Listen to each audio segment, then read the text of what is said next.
Having just done that video with this little elder bow talking about tillering, I thought I'd carry on and give you some pointers about how I actually deal with what I saw on the first video. One of the first things was this apparently slightly weak point here. Now, alright, there's more bend, there's more slight deflex there than there is on the other limb, but it did seem to actually be bending a little bit more as well. So I put a L for leave there, or well, it looks like a 7 because we're upside down, but whatever, it's a mark. And that basically tells me leave that bit alone and work elsewhere. But the other thing you can do, of course, is, well, it looks like a weak point, but is it actually a weak point? Let's put the verniers on it and they'll just about go on there. Slide them down the limb, it gets looser, which is good. Move it up the limb and it gets tighter, which is good. So it's obviously not too bad now, but when I first looked at it, yes, it was a little bit thinner there and there was a bit too much meat here. What I've done is I've cut back further and further into the grip, and you can see how small that grip is now, but I don't mind if it's almost non-existent. If I get a bit of flexing in the grip, that's fine. There's my centre, there's the arrow pass, and this channel's becoming a nice feature. So anyway, I've checked the thickness and there isn't actually a weak point there, but it still does look weak on the tiller. And you can see as we look down the bow, yeah, there's more bend there than anywhere else. That makes it look like a weak point. Well, there's ways around that. I could bend this a bit more, or I could straighten it out and heat treat it. But there comes a point where you're fiddling around unnecessarily. You've got to know when to quit and when to work on everything else.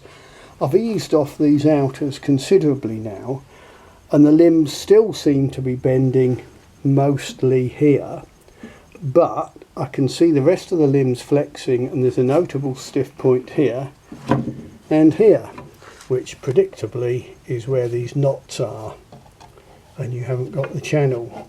Well, of course, it begs the question, if I make that thinner, you know, I can check it with the verniers. If I make sure that's not actually thicker, am I in danger of having it breaking at the knot? And that's the risk you run. But you'll see actually this knot here, it's more like a knot either side. And it was cut out of the stave like that to give as clear a run as possible on the back of the bow. See, that there isn't too bad because it's near the grip where it's a bit thicker.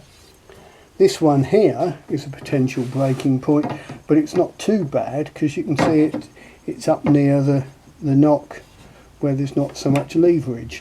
So not only is it about dealing with the stave you've got, it's how you cut the stave out the tree in the first place. Now, I haven't finished this bow and it may well still explode. So what I'm telling you is, you know, my genuine thoughts about the process. And here's a nice classic.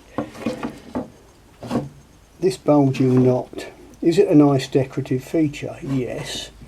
But you look on the belly and there was this little, it was just like a soft white mark. It was the pith, you know, like you see up this pith groove. So I've dug it all out, and the question is, do I leave it as a decorative feature? Do I fill it with something that will look nice? Or what do I do? Well, how do you make that decision? Well, I suppose the factors are, is it a weak point and does it look pretty? Well, I don't think it's going to be too much of a weak point because we've got extra width there. I think it's going to be alright. I've actually rounded off slightly on these, on the width here, to try and avoid any stress concentrations. Any sharp edge is a stress concentration. And someone said they thought the edges of a bow should always have the radius of about the size of a pea. Well, I'm a bit sharper there, but when it's finally finished it will all get tidied and radiused. That's about it really. we've got a little bit of a kink here where the reflex is by that knot, and I actually had, it was thinner there than this side, and I've checked with the verniers and now I've made it slightly thinner this side, or at least no thicker, but that was in danger of being a weak point, which is a classic thing that happens when people leave. You've got a knot that is left proud and thick anyway, then people leave a bulge on the belly as well, and all you're doing is creating a weak point either side of the stiff point, if you like.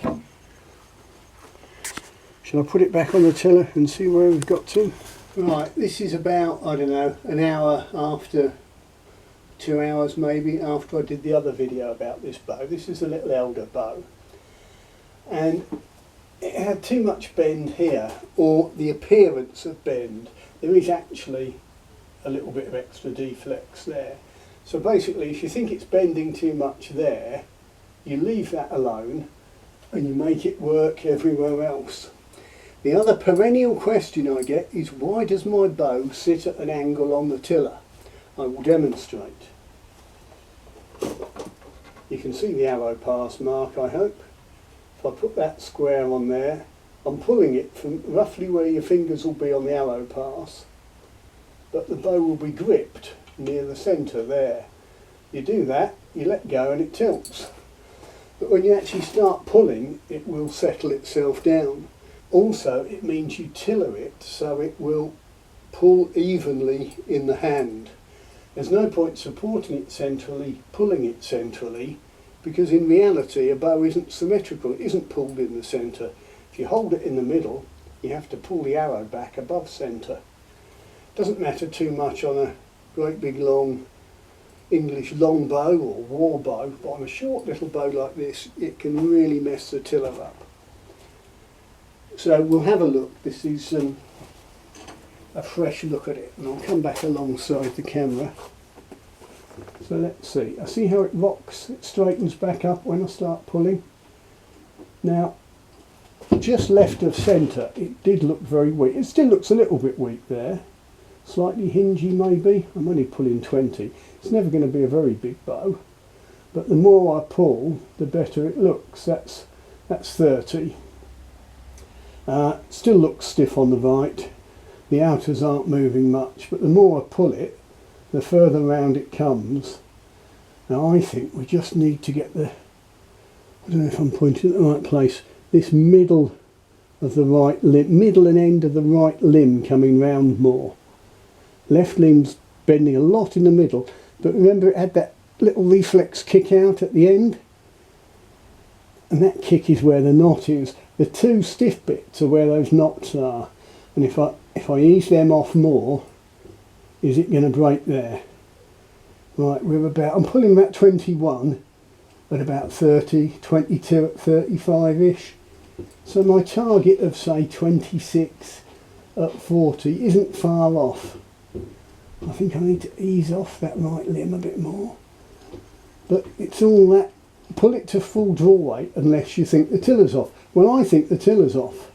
I suppose that's the big problem. The beginner can't really judge the tiller properly.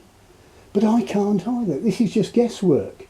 You know, what may sound knowledgeable and certain on the video, I'm just saying, well, I think it's a bit here, I think it's a bit there.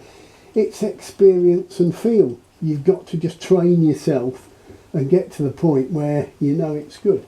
I mean, I could just pull it to 40 and it might go bang, so I'm not going to. I want to get a bow that works for a change. I could always stiffen it up here with a bit of heat treatment. But it's looking quite pretty now. Well, I think so.